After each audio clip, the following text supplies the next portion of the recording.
MBC를 비롯한 방송 3사가 실시한 전국 시도지사 후보 여론조사에서 최문순 후보가 정창수 후보를 크게 앞서는 것으로 나타났습니다. 교육감 선거에서는 민병희 후보가 신경호 후보를 압도하고 있습니다. 제63회 현충일을 맞아 강원도 각 시군별로 추념식이 열려 순국 선열들의 애국 정신을 기렸습니다. 지방선거 출마자들도 오늘 하루 음악과 춤, 구호 등을 자제하고 차분한 분위기 속에 선거운동을 이어갔습니다. 내일부터 선거일 투표가 끝나는 13일 오후 6시까지 지방선거 관련 여론조사 결과를 공표하거나 인용해 보도할 수 없습니다. 이희범 2018 평창 동계올림픽 조직위원장이 지난 4월에 이어 최근 문화체육관광부에 다시 사의를 표명해 사의 배경을 둘러싸고 문체부와의 갈등설이 불거지고 있습니다.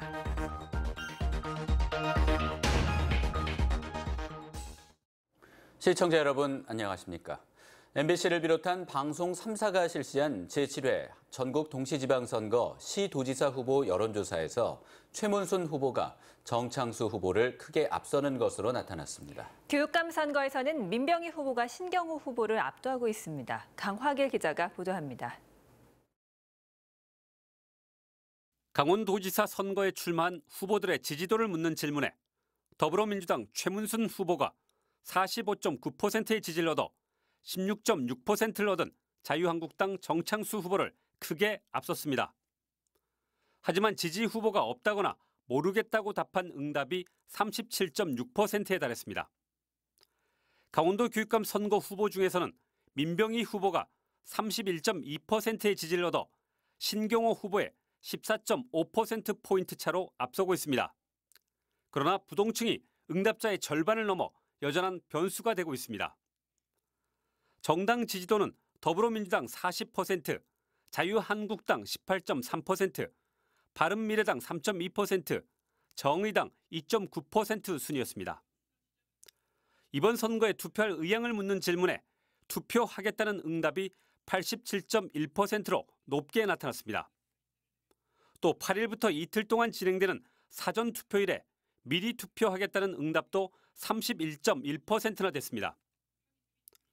최근 진행되고 있는 남북관계 변화를 긍정적으로 보는 의견이 80.6%에 이른 반면 부정적인 평가는 10.3%에 머물렀습니다. 이번 여론조사는 MBC를 비롯한 방송 3사가 칸타 퍼블릭에 의뢰해 지난 1일부터 나흘간 강원도에 거주하는 만 19세 이상 남녀 801명을 대상으로 유무선 전화 면접 방식으로 조사했으며 응답률은 26%, 표본 오차는 95% 신뢰 수준의 플러스 마이너스 3.5%포인트입니다. MBC 뉴스 강화길입니다. 제63회 현충일을 맞아 도내 각 지역에서도 추념식이 열렸습니다. 추모객들은 떠난 이를 그리워하며 순국 선열이 남긴 애국 정신을 되새겼습니다. 윤하은 기자가 보도합니다. 조국 수호를 위해 목숨 바친 호국 영령들이 잠들어 있는 현충탑. 백발이 성성한 아들이 6.25 전에 참전했다 돌아가신 아버지를 찾아왔습니다. 두 손녀에게 나라를 위해 헌신하다 돌아가신 할아버지 이야기를 들려주다 이내 눈시울이 붉어집니다.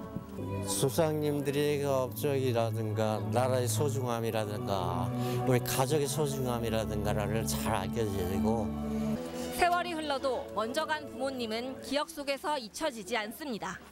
조형물에 새겨진 아버지의 이름을 찾아 먼지를 닦고 얼굴을 어루만지듯 쓰다듬어 보기도 합니다. 아버님도 힘드셨지만 우리 어머님이 젊어서부터 너무 힘들게 고생하시고 돌아가신 지 이제 10년 됐어요. 현충일을 맞아 현충탑에는 어린 아이부터 전우를 만나러 온 노병까지 순국 선열을 향한 헌화와 분향의 발길이 이어졌습니다. 도내 각 시군마다 추념식이 거행됐고 시민들은 조기를 개항하고 조국을 위해 헌신한 이들의 숭고한 희생 정신을 기렸습니다. 지방선거 출마자들도 오늘 하루 음악과 춤, 구호 등을 자제하고 차분한 분위기 속에 선거운동을 이어갔습니다. MBC 뉴스 윤하은입니다. 최근 토마토와 고추를 중심으로 바이러스가 번져 농가들이 애를 먹고 있습니다. 방제도 어렵고 확산 속도도 빨라서 자칫 한 해 농사를 망치지는 않을까 우려됩니다. 보도에 조성식 기자입니다. 해발 450m 고랭지에 위치한 토마토 농장입니다. 어른 무릎까지 자란 토마토 사이로 유난히 생육이 더딘 것들이 눈에 띕니다. 잎이 돌돌 말려 있는데 펼쳐보면 작고 검은 점들이 박혀 있습니다. 토마토 반점 위조 바이러스, 일명 칼라병에 걸린 것입니다. 작년에 올해 처음 들어왔어요. 그래서 작년에 많이 망가져서 올해 신경을 좀 썼는데 그래도 또 이렇게 생기는 거 보면 어떻게 해야 이거를 잡을 수 있는지 참 관건이에요. 고추 농가도 사정은 마찬가지. 잎이 누렇게 변한 채 아예 성장을 멈췄고 열매는 멀쩡한 것을 찾아보기 힘듭니다. 꽃노랑 총체벌레가 매개하는 이 바이러스는 주로 초여름에 많이 발생하는데 올해는 때이른 더위로 예년보다 일찍 번지고 있습니다. 사람의 접촉이나 벌에 의해서도 쉽게 옮겨지기 때문에 한번 발병하면 바이러스의 확산 속도도 매우 빠릅니다. 지난달 이상 저온 현상으로 작물이 냉해를 입거나 뿌리가 제대로 활착하지 못한 사이에 바이러스가 침투한 것입니다. 낮에는 따뜻한 것 같아도 밤에는 뭐 이 겨울 잠바를 안 입고 다니면 안 될 정도로 그러니까 이런 게 성장이 처음에 그랬어요. 그러면서 바이러스가 이렇게 많이 생겼던 거예요.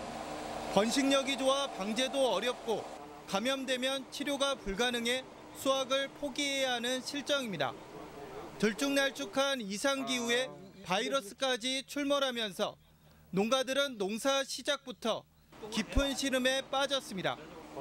MBC 뉴스 조성식입니다. 속초 관광수산시장에서 영업자리 선점을 놓고 일부 상인과 상인회가 갈등을 빚고 있습니다. 시설 공사를 하면서 기존에 영업하던 곳을 사용할 수 없게 됐던 겁니다. 이웅 기자가 취재했습니다. 속초 관광수산시장 한편에 붉은 현수막이 내걸려 있습니다. 약속 이행을 촉구하는 내용이 담긴 현수막이 걸린 곳은 5명의 상인이 30년간 자릿세를 내며 노점을 운영했던 자리입니다. 속초시가 지난해 말부터 지난달까지 고객 편의를 위한 엘리베이터 설치 공사를 하면서 상인들이 자리를 내주고 영업을 중단했습니다. 상인들은 원래 자리에서 다시 영업하는 조건으로 공사를 동의해 줬는데 상인회가 약속을 지키지 않고 있다고 주장하고 있습니다. 공사가 끝나자 터가 안 좋은 곳을 영업 장소로 내줘 장사를 못한다는 겁니다. 장사할 자리도 아닌 데를 주고 자리를 줬다고 그냥 아글아글 쓰니 우리 같은 노인네들 어디 가서 하소연 할 때가 있습니까? 이에 대해 상인회는 공사를 마친 뒤 여유 공간이 생기면 자리를 내준다고 했을 뿐 소방도로와 엘리베이터 통로로 쓰이는 곳에서 영업은 어렵다고 말합니다. 엘리베이터가 준공되면서 만일 저기다가 상인들을 앉히게 되면 공간이 하나도 없습니다. 지금 소방차 하나 들어와서 접근할 수 있는 그 길이 완전히 막혀져 버립니다.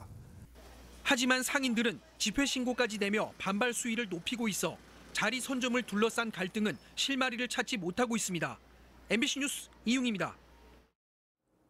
강원도 선거관리위원회는 내일부터 선거일 투표가 끝나는 13일 오후 6시까지 지방선거 관련 여론조사 결과를 공표하거나 인용해 보도할 수 없다고 밝혔습니다. 다만 6일까지 실시한 여론조사 결과를 공표하거나 인용 보도하는 것은 가능합니다. 선관위는 금지 기간 중 여론조사 결과가 공표되면 자칫 선거인의 진위를 왜곡할 우려가 있고 특히 불공정하거나 부정확한 여론조사 결과가 발표될 경우 선거의 공정성을 심각하게 저해할 우려가 있다고 밝혔습니다. 현재까지 강원도에서 6.13 선거 여론조사 기준 위반 조치를 받은 여론조사는 고발 1건, 경고 1건, 선거법 준수 촉구 3건 등 모두 5건입니다. 이희범 2018 평창 동계올림픽 조직위원장이 최근 문화체육관광부에 사의를 표명해 배경을 둘러싸고 설이 무성합니다. 이 위원장은 오는 15일부터는 조직이 당초 1,205명에서 220명으로 대폭 줄어드는데 사실상 기본적인 내 임무는 다 끝났다고 본다며 지난 4월 이후 2번째 사퇴 의사를 밝혔습니다. 이에 대해 문화체육관광부는 오는 11월 말 청산 단계로 넘어가기 전까지 조직위를 이끌어달라며 지난달 16일 재선임했습니다. 재선임 2주 만에 이 위원장이 다시 사의를 밝혔다는 사실이 알려지면서 이 위원장과 문체부의 갈등설이 불거지고 있습니다. 강원도 학생들의 1인당 평균 사교육비가 20만 원을 넘어섰습니다. 통계청에 따르면 지난해 강원도 초중고교생의 1인당 평균 사교육비는 20만 2천 원으로 2009년 18만 4천 원보다 9.7% 증가했습니다. 2009년부터 2016년까지 강원도 1인당 평균 사교육비는 16만 7천 원에서 18만 4천 원 사이에서 등락을 거듭했지만 지난해 처음 20만 원을 넘어섰습니다. 특히 특성화고를 제외한 일반고 재학생의 1인당 평균 사교육비는 지난해 24만 1천 원에 달했습니다. 2주기 대학구조 개혁평가인 대학 기본역량 진단 결과가 이달 말 발표될 예정인데 이번 진단 이후 강원도 대학의 입학 정원 감축률이 전국에서 가장 높다는 모의평가 결과가 나왔습니다. 대학교육연구소가 전국 4년제 대학 163곳을 대상으로 실시한 모의평가에 따르면 올해 강원도 내 대학 정원은 16,054명이지만 기본 역량 진단 이후인 2021년에는 14,993명으로 1,061명이 감소할 전망입니다. 감축률이 6.6%로 전국 17개 시도 가운데 가장 높았습니다. 강원도 대학들은 1주기 구조개혁 평가에서도 정원 감축률 12.3%를 기록해 전북에 이어 전국에서 두 번째로 높았습니다. 보이스피싱 등 불법 금융이 지난해 강원도 내에서 1,500건이 발생하며 피해액도 60억 원이 넘었습니다. 금융감독원에 따르면 지난해 강원도 불법 금융 피해 건수는 1,500건으로 전년보다 21%가 증가했습니다. 또 불법 금융 피해 금액도 65억 5,800만 원으로 전년보다 31% 증가했습니다. 강원도 내에서 발생한 피해 대부분은 전화로 금품을 요구하는 보이스피싱인 것으로 분석됐습니다. 강원도는 행정안전부의 2019년 특수상황지역 개발사업 신규 사업 심사에서 6개 시군이 신청한 23개 사업이 선정됐다고 밝혔습니다.